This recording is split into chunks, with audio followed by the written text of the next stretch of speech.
हम्म।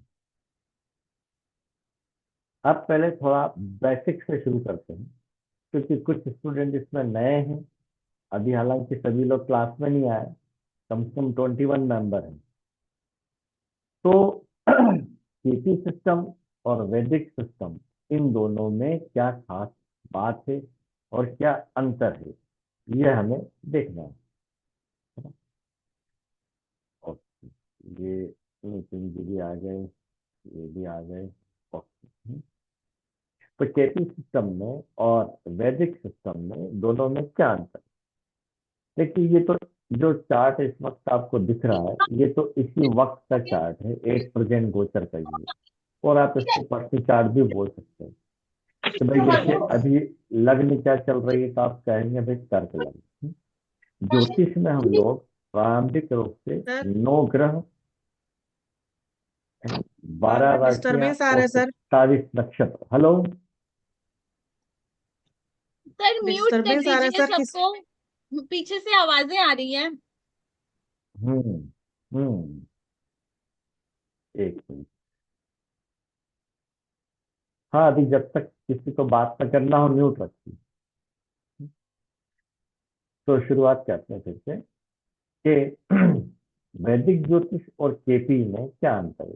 देखिए, इस वक्त ये हमारे सामने जो चार्ट आया है, ये तो अभी इसी वक्त का एक प्रेजेंट के लिए बन के आया है। तो अभी जैसे कर्क लग्न चल रही, चंद्रमा कर्क राशि में है, सूर्य मकर राशि में आ चुके हैं, शनि कुंभ नमस्ते राशि में सर। है शुक्र के साथ, और बुध जो है धनु राशि। ये पोजीशन तो हमें पता रहती है। इसमें केवल एकमात्र चंद्रमा जो ऐसा है जो 2.25 दिन में राशि बदल लेता है। बाकी धीमी गति के ग्रह एक राशि में लंबे समय तक पड़े रहते हैं। ये अभी हमें पता है। एक तो दिमाग में हमेशा यही रखना है। ठीक।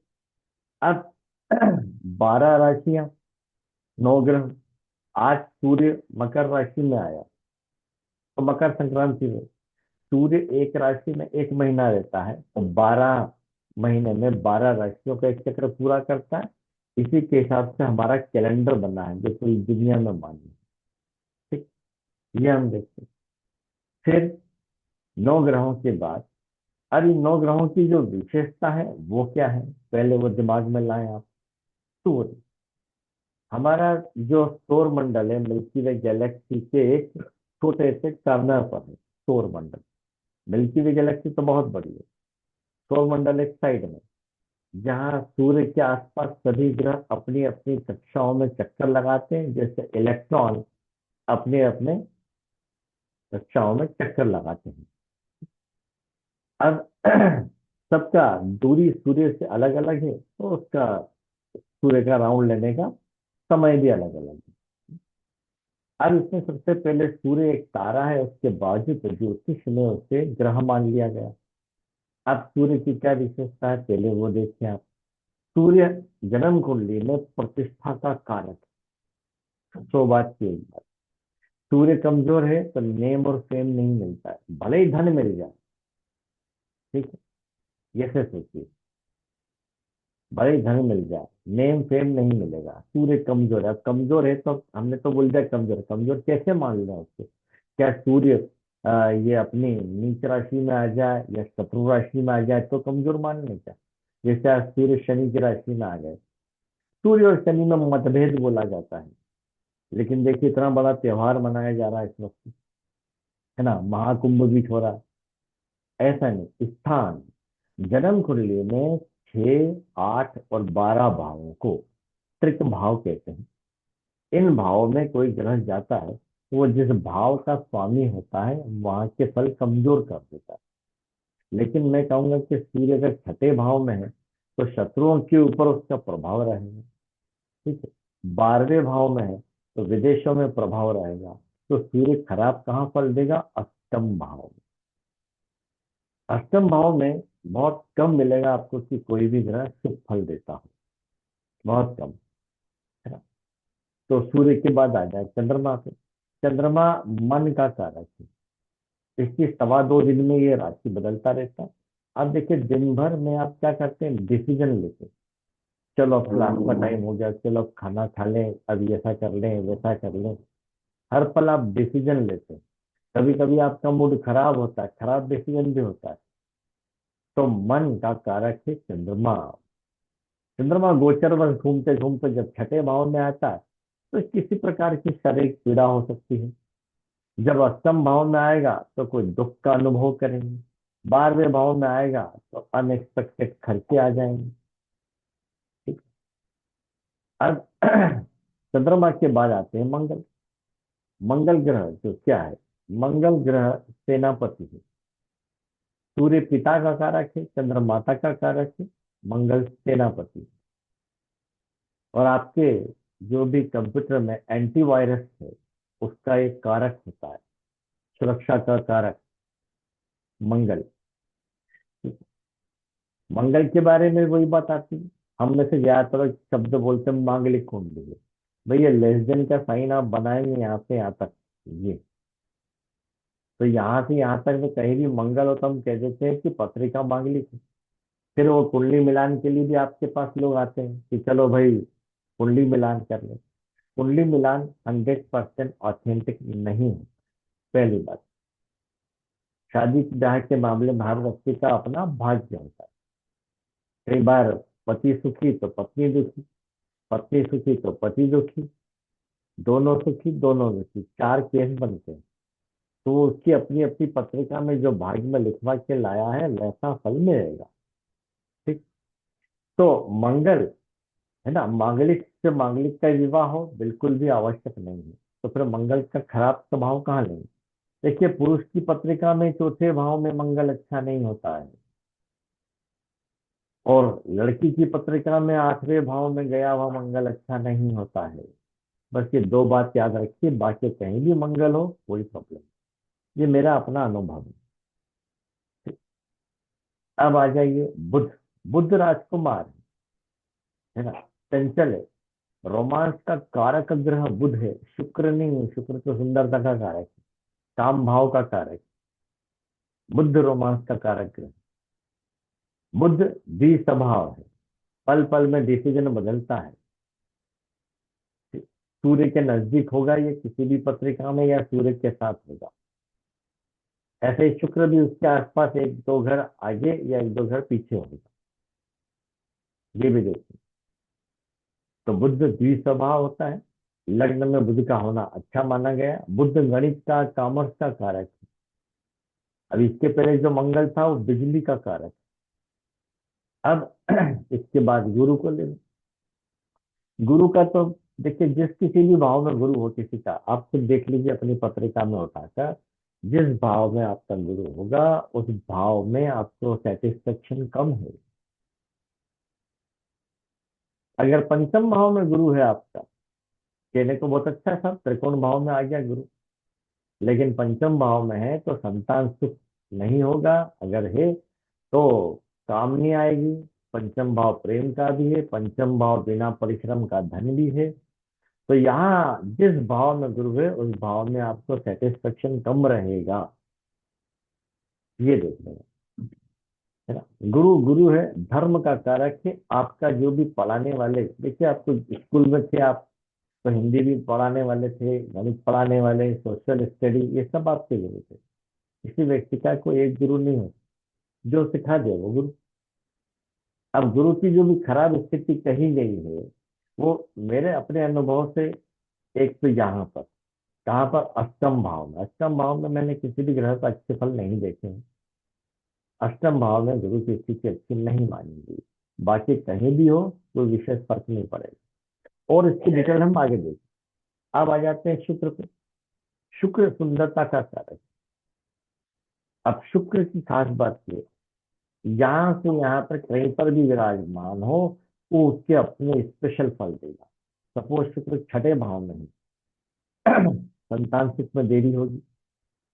फिर ये सप्तम का 12वां स्थान है, और शुक्र पुरुष की पत्रिका में पत्नी का कारक है। वैवाहिक जीवन में उसको सेटिस्फेक्शन कम रहेगा। अष्टम भाव में है तो गुप्त प्रेम संबंध रहेगा शुक्र का। ऐसे तो सैकड़ों रिजल्ट है, मैं तो आपको बहुत थोड़े से बता रहा हूँ। अभी हमारा मुख्य विषय तो कृष्णमूर्ति पद्धति है।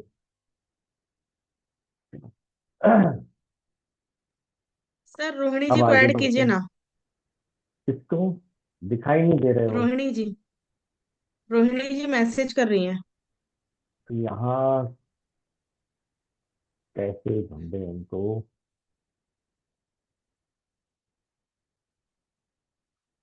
नहीं आया अभी यार उनका। यहाँ नहीं दिख रहा मुझे। नहीं दिख रहा ऐड है। नहीं हो पा रही हूँ कह रही है वो। हाँ, वो लेट हो गया होंगे, दिख नहीं रहा।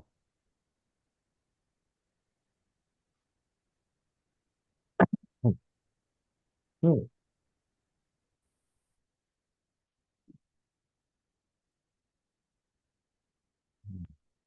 हाँ, तो शुक्र की बात कर रहे थे। शुक्र कहीं पर भी हो, कोई बुरे प्रभाव स्पेशली नहीं देखे। या लक्षम का शुक्र जो है वो थोड़ा ठीक नहीं माना गया, और छठे भाव का शुक्र, किसी की भी पत्रिका में आप देखिए, छठे भाव का शुक्र कोई बहुत अच्छा नहीं देता। मैं सबसे खराब पोजीशन मानता हूँ शुक्र का छठे भाव में।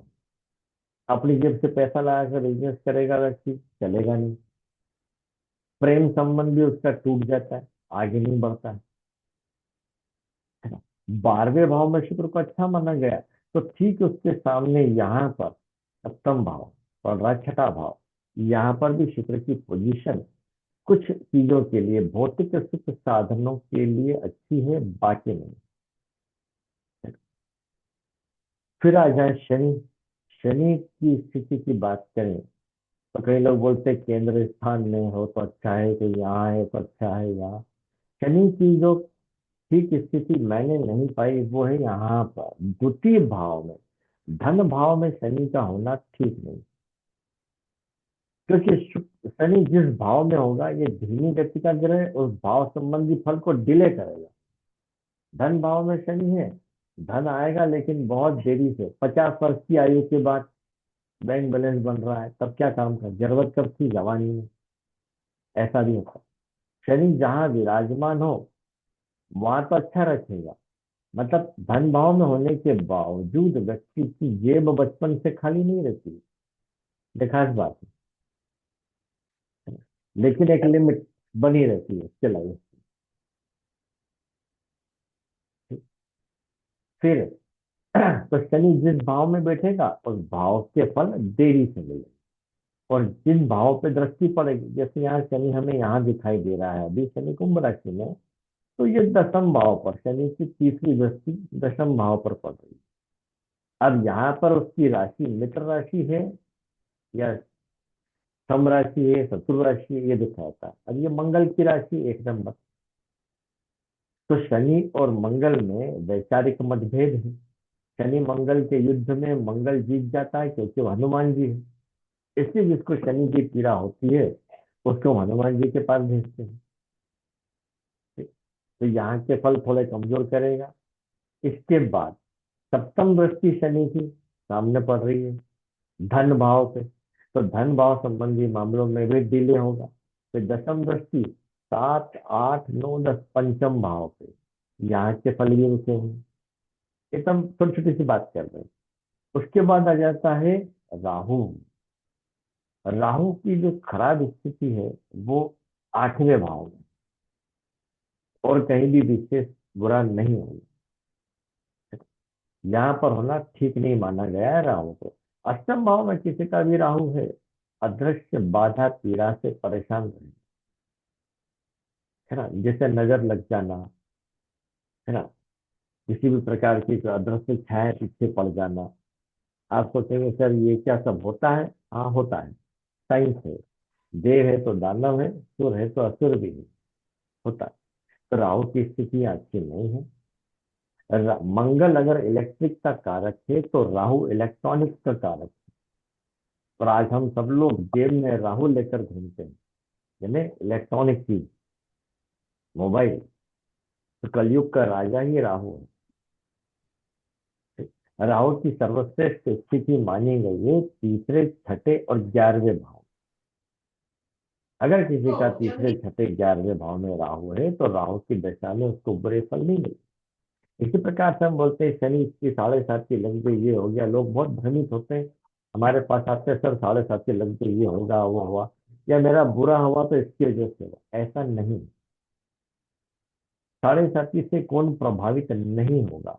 मकर लग्न और कुंभ लग्न वालों को साढ़े साथी का कोई विशेष प्रभाव नहीं पड़ता है,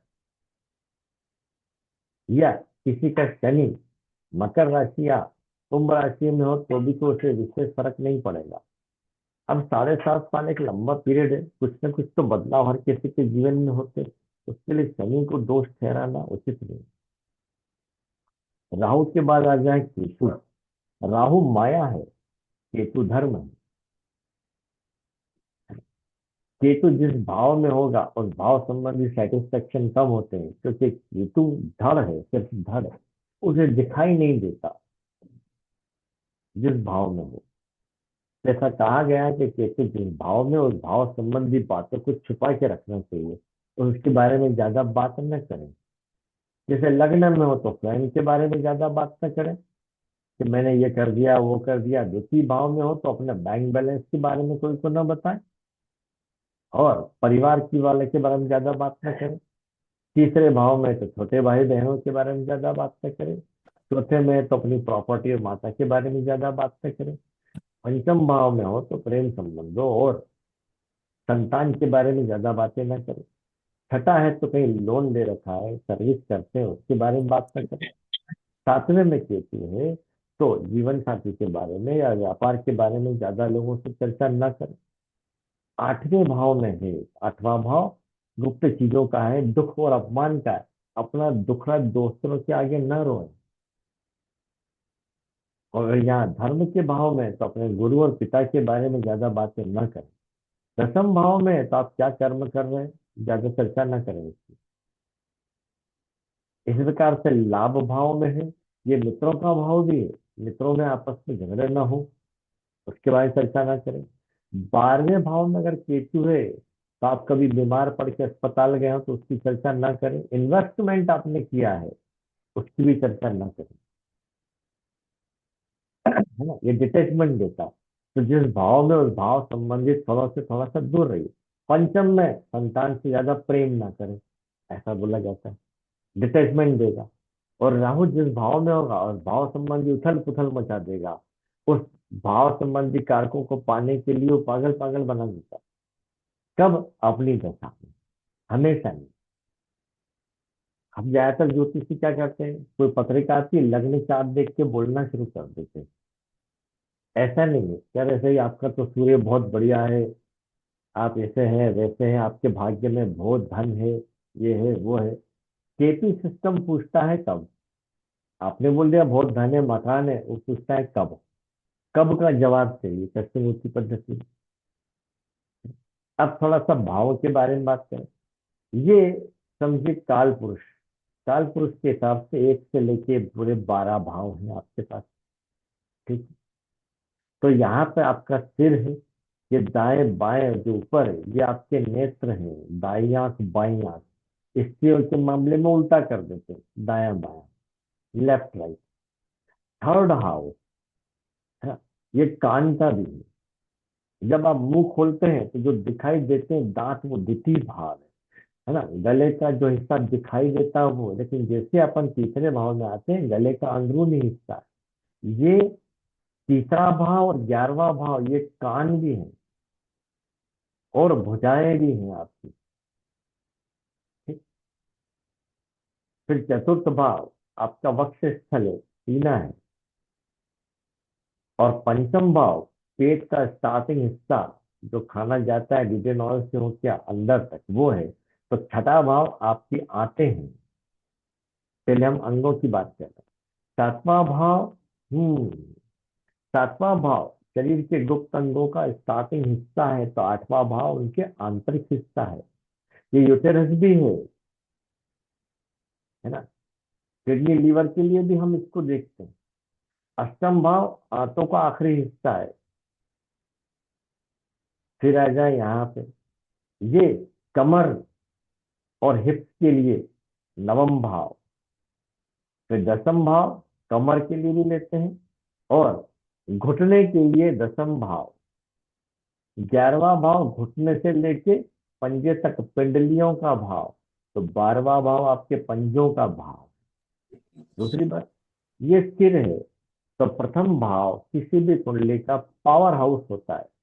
अगर लग्न मजबूत है तो क्या होगा, पावर हाउस मजबूत है, वो बाकी के 11 घरों को बिजली प्रदान करेगा, किसी को कम किसी को ज्यादा। तो लग्न ही पावर हाउस होता है किसी कुंडली का, इसी कहते हैं कि लग्नेश बली होना चाहिए। फिर द्वितीय भाव आपके परिवार का है और परिवार से मिलने वाली प्रारंभिक शिक्षा का, जैसे बच्चे को बोलते हैं ना, ये तुम्हारे दादाजी है, ये पेन है, ये कॉपी है, ये पंखा है, ये जो शिक्षा मिलती है घर की शिक्षा, वो द्वितीय भाव। द्वितीय भाव बैंक में जमा धन का भाव, संग्रहित धन। तीसरा भाव आपके छोटे भाई बहनों का भाव है, जो सूचनाएं आपको मिलती है उनका, जिनसे मीटिंग मिलती है उसका, किसी भी प्रकार के टिकट का भाव, चाहे वो सिनेमा का टिकट हो, रेलवे का टिकट हो या चुनाव का टिकट हो। तीसरा भाव टिकट का भाव। चौथा भाव स्कूली शिक्षा का भाव, माता का तो है ही, संपत्ति का वाहन का भी बोलते हैं हम इसको, लेकिन ये भी याद रखें, ये पाताल का भाव भी है। ये घर का सुख का भाव भी है, तो शमशान का भाव भी यही है। अंतिम सारे सुख यही जाके समा जाते हैं चतुर्थ भाव में। पंचम भाव बिना परिश्रम का धन, लॉटरी जुआ सट्टा कैसीनो। और house of ministry, house of ministry पंचम भाव। संतान का तो है, प्रेम का भी है, खुशियों का भाव है, गीत संगीत उत्सव मनाए जाते हैं पंचम भाव।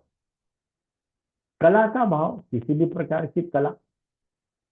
छठा भाव आपके मेहनत के धन का भाव है। द्वितीय भाव बैंक में जमा धन, पंचम भाव बिना परिश्रम का धन, छठा भाव मेहनत का धन। क्यों, सातवां सामने वाला है, उसका 12वां भाव उसका हानि हुआ, तो सातवें से 12वां पड़ा छठा, ऐसा। तो छठा भाव मेहनत का धन है। इसके अलावा छठा भाव किसी भी प्रकार की कंपटीशन, एग्जाम का भाव, प्रतियोगिताओं का भाव। पालतू पशुओं का भाव है, हलवाई का भाव भी यही है। किराए से होने वाली आमदनी का भाव भी यही है ना। कारक तो बहुत सारे होते हैं। सप्तम भाव, सप्तम भाव आपके पार्टनर का, जीवन साथी का, व्यापार व्यवसाय का, जनता का, बैंक का भाव। बैंक, बैंक किससे देखना, सप्तम भाव से बैंक देखा जाएगा। आपका बॉस, सप्तम भाव। आठवां भाव दुख, अपमान, पीड़ा, अष्टम भाव। गुप्त रूप से किए जाने वाले तंत्र मंत्र, तंत्र का भाव खासतौर पर, मंत्र का तो पंचम भाव है, पूर्व जन्म के पुण्यों का भाव भी वही है। लेकिन अष्टम भाव तंत्र का भाव है, दुख का है, अपमान का, पीड़ा का है, और आयु का भाव है। मृत्यु भाव मत बोलिए इसे, आयु का विचार किया जाता है, मृत्यु का विचार नहीं करते हैं। आयु को देखिए कि कितनी आयु है, मृत्यु शब्द को सामने ही न लाए। तो आयु का भाव है ना। जो ग्रह यहाँ विराजमान होगा और वो जिस चीज का कारक होगा, उसके अनुसार उसकी व्यक्ति की मृत्यु होने की संभावना रहती है। जैसे शनि विराजमान है अगर यहाँ पर, तो शनि क्या करता है, ठंडा है, अंत समय में पैरालिसिस हो जाना, शरीर ठंडा पड़ जाना। सूर्य है तो तेज बुखार से, अग्नि से, पीड़ा से मृत्यु। राहु है तो जहर। केतु है, शरीर के केमिकल्स बिगड़ गए। बुध है, नर्वस सिस्टम में प्रॉब्लम आ गई। शुक्र है तो कोई स्त्री विकारक बन सकती है। और prostate gland, urinary track infection, महिलाओं में पेट के नीचे होने वाला कैंसर, उससे मृत्यु हो सकती है। नवम भाव उच्च शिक्षा का भाव। देखिए चतुर्थ भाव स्कूली शिक्षा का, तो नवम भाव उच्च शिक्षा का। उच्च शिक्षा मतलब अब कॉलेज की शिक्षा की बात कर रहे हैं। ये भाव अनुसंधान का भी है, छोटे मोटे जो अनुसंधान रिसर्च करते हैं उसका भी है, धर्म का भी है, कानून का भाव भी है। दसम भाव उच्च शिक्षा में उच्च शिक्षा, पोस्ट ग्रेजुएशन। दसम भाव कर्म का भाव है। प्रतिष्ठा का भाव है, खासतौर पर प्रतिष्ठा का भाव। दशम भाव प्रेम संबंधों का अंत भी करता है, क्योंकि ये पंचम से छठा हो जाता है। तो जिन भावों से कोई भाव आठवां पड़ता है, वो उस भाव संबंधी दुख पैदा करेगा। अब इसके बाद आते हैं 11वां भाव। 11वें भाव को बोला जाता है सभी प्रकार की इच्छा पूर्ति का भाव, है ना। लेकिन 11वां भाव आपके बड़े भाई बहनों का है, आपके मित्रों का भी। अगर यह शुभ ग्रह है तो आपको जीवन में मित्र अच्छे मिलेंगे, पर क्या कोई धोखा नहीं देगा क्या, है ना। तो इन सबका जो रिजल्ट लिखा गया है वैदिक ज्योतिष में, उसमें क्या होता है, वैदिक ज्योतिष में आप देखिए सर्वमान्य सिद्धांतों का अभाव है। कोई ने कह दिया कि भाई यहाँ पे शनि बैठेगा, अब 1 से 12 राशियां यहाँ आ सकती है इस अष्टम भाव में, तो शनि के फल भी उस राशि स्वामी अनुसार बदलते जाएंगे। उसके बावजूद एक सर्वमान्य सिद्धांत सामने नहीं आता है कि भाई यहाँ है तो ऐसा होके रहेगा। वो मिलते हैं आपको नाड़ी ज्योतिष में, है ना। कैसे? किसी की भी जन्म पत्रिका में केतु पंचम भाव में है, फिर से किसी की भी जन्म पत्रिका में केतु पंचम भाव में है या लग्न में है, तो वो, और उसके ऊपर शनि या मंगल की दृष्टि ना हो या युति ना हो, तो विवाह के 18 महीने में पहली संतान हो जाएगी। लेकिन अगर दृष्टि है मंगल या शनि की, या ये लोग साथ में है, पहली संतान का अबॉर्शन हो जाएगा। अष्टम भाव में किसी लड़की की पत्रिका में मंगल है, उसके विवाह के तुरंत बाद उसके पति के कामकाज में डिमोशन हो जाएगा। बिजनेस है तो डाउन हो जाएगा, नौकरी है तो डिमोशन हो जाएगा। ये 10 मिनट बाद ये बंद हो जाएगा, आप दोबारा ज्वाइन कीजिएगा, फिर से हम लेंगे, ठीक है। ये जूम 40 मिनट का है, अभी तो 9 मिनट 20 और बचे। जैसे ही बंद हो जाता है आप दोबारा ज्वाइन कीजिएगा। तो मैं बता रहा था कि नाड़ी ज्योतिष से कुछ सूत्र जरूर लागू होते हैं, बाकी सर्वमान्य सिद्धांतों का अभाव होता है। अब देखिए, हम बोले कि भाई विवाह कब होगा किसी का भी, तो केवल विवाह कब होगा इसके लिए 100 से ज्यादा सूत्र हैं वैदिक ज्योतिष में। परंतु कृष्णमूर्ति पद्धति जानने वाले से पूछेंगे भाई विवाह कब होगा, तो एक ही बात बोलेगा, सर जब 2 7 11 के सूचकों की दशा भुक्ति अंतर आएगी। पूरी दुनिया में एक ही बात बोलेंगे, 2 7 11, 2 7 11, बात खत्म। संतान कब होगी? 2 5 11। मतलब नियमों का अभाव, मतलब नियमों की भरमार नहीं है यहाँ पर, ठीक। फिर हम यहाँ पर क्या लेते हैं, प्लेसिडियस हाउस डिवीजन यहाँ पर। तो क्या होगा इसमें, प्लेसिड हाउस सिस्टम में अलग अलग है, जैसे तो मैंने अपनी बुक में भी जो आपको नोट्स की मिलेगी उसमें लिख रखा है। तो in this system of astrology Placidus house division is used wherein it is assumed that its cusp is never equivalent to 30 degree exactly, because it ranges from less than 30 degrees to more than 30 degrees. Hence, the ownership or lordship of a house will be, बढ़िया हो जाए 1 2 3 4, हाँ, है ना, will be owner of the sign where the cusp falls, irrespective its extension to other house signs. ये क्या मतलब हुआ इसका, कस्प शब्द मैंने यूज किया। ये जो नीचे का चार्ट आपको दिख रहा है, ये कुंडली के नीचे, है ना, भाव चार्ट, ये है कस्प चार्ट, कस्प कुंडली, ठीक है। अब मैं आपको एक चीज बताता हूँ, ये मैंने एक पत्रिका दूसरी खोली, इन दोनों में पहले अभी हम डिफरेंस सीख रहे हैं। आपको ऐसे सीखना है जैसे कि आप किसी और को भी सिखा सकें, ठीक है। तो पहले ग्रहों का परिचय दे दिया, भावों का परिचय दे दिया, मोटी मोटी बातें यहां तक बता दी। उसके बाद अब देखिए, ये ऊपर है लग्न चार्ट, क्या लग्न है, मकर लग्न। अब यहाँ पर आ गया मकर लग्न।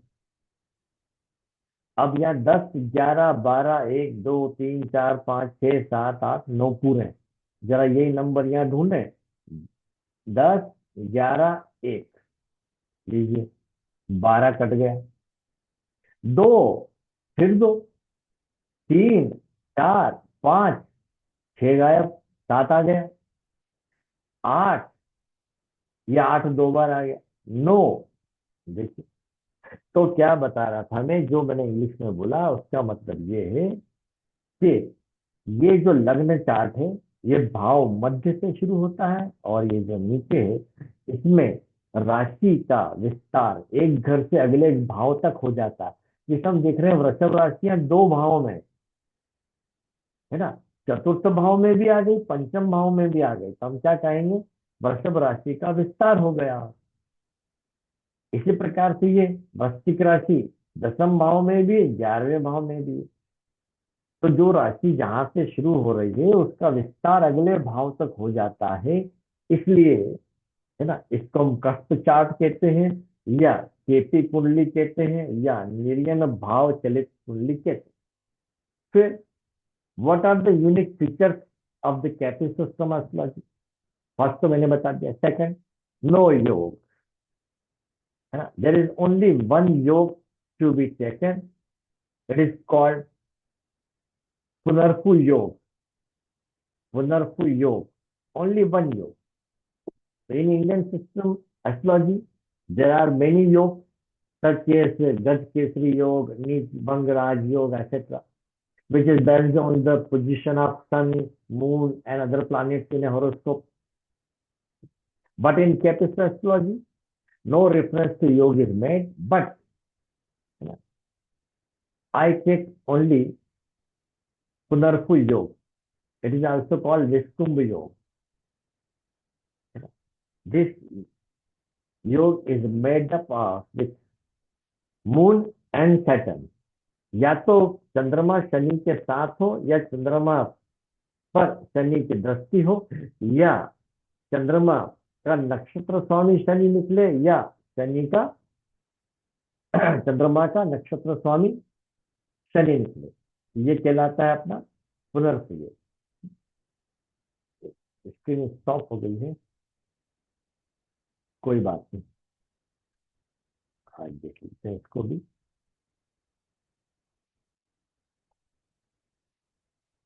हम्म, हम्म,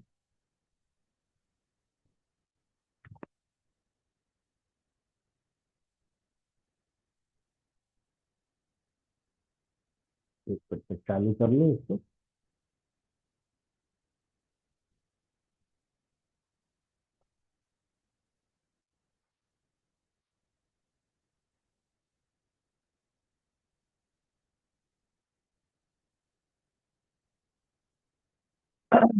हाँ, मैं थोड़ा सा राइटिंग में भी आपको बताता हूँ।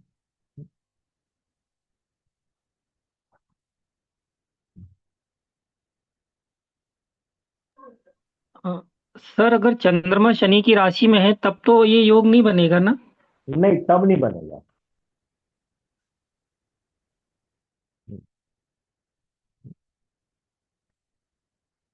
तो हम इसको जो बोलते हैं ना, पुनर्फु योग,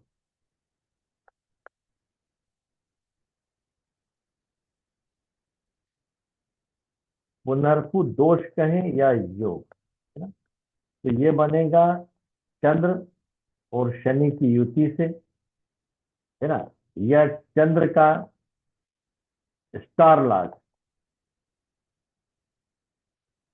सैटर्न हो, या सैटर्न का स्टार लॉर्ड मून हो, तब बनेगा।